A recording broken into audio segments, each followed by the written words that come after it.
We're now in the El Paso County Courthouse in El Paso, Texas. All rise. We're in a tense courtroom where the fate of one man hangs in the balance. The solemnity of the moment is palpable as everyone rises for the judge.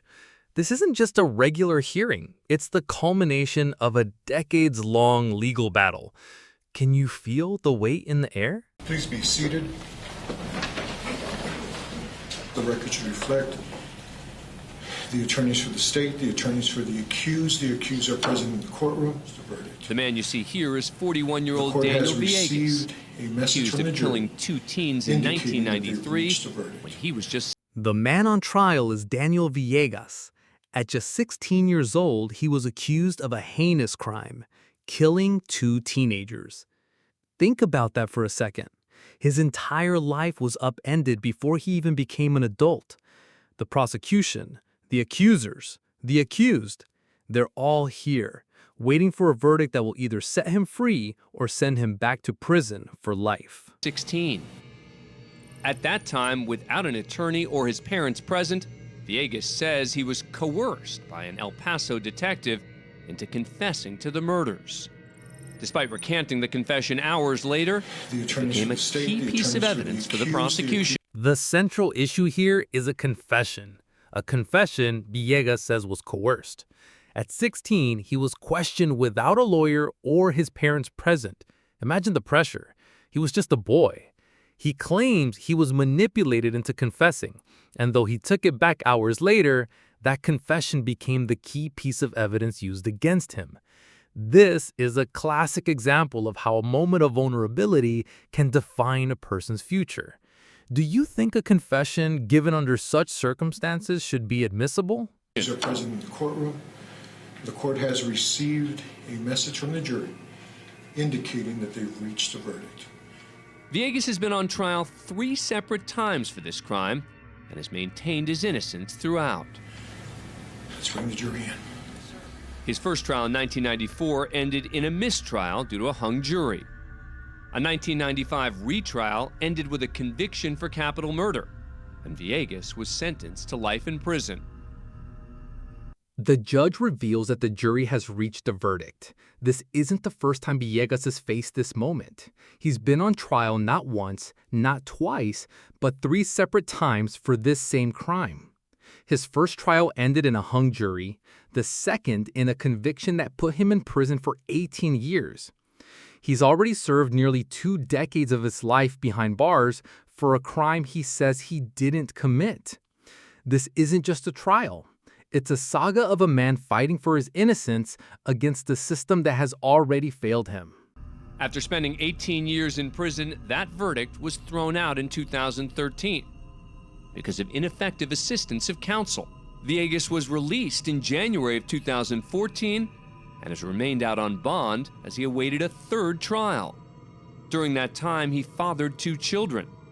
Though the prosecution continued to insist on his guilt, there was no DNA, no firearm, and no forensic evidence presented linking Villegas to the shooting. That first conviction was thrown out because of ineffective assistance of counsel. Just think about the weight of those words. A lawyer's failure cost this man 18 years of his life. After his release on bond, he started to rebuild, even fathering 2 children. But the state never gave up, even with a glaring lack of physical evidence. No DNA, no gun, no forensics, nothing to definitively link him to the crime. Just that initial, disputed confession from a teenage boy. It's a shocking lack of evidence for a case of this magnitude. If the defendant will please stand. Within moments, he'll find out if he goes home with his family or spends the rest of his life in prison. Madam Presiding Juror, have you in fact reached a verdict? He's on trial for the 3rd time for the murder of 2 teens when he was just 16 years old. Many believe he was wrongfully convicted. If the defendant will please stand. The last 25 years of his life, much of it in prison. The tension is unbearable. The judge asks Villegas to stand. His family, his entire future rests on the next few words.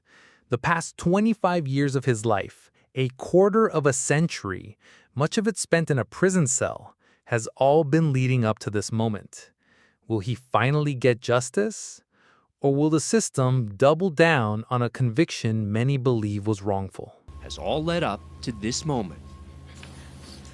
In the District Court of El Paso County, Texas, 409th Judicial District, the State of Texas versus Daniel Villegas, number 94-0D09328.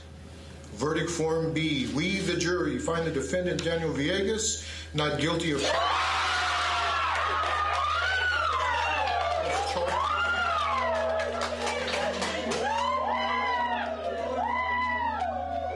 The clerk begins to read the verdict. The words hang in the air, each one a hammer blow of suspense. We, the jury, find the defendant, Daniel Villegas, not guilty. The courtroom erupts. The cheers are a mix of relief, joy, and the release of years of pent-up emotion. This is the moment they've all been waiting for. This is justice delayed, but finally delivered. For the first time since he was 16 years old, 25 years ago, Daniel Villegas is a free man. Mr. Villegas, you have been under many conditions in this court. You are no longer under any conditions in this court.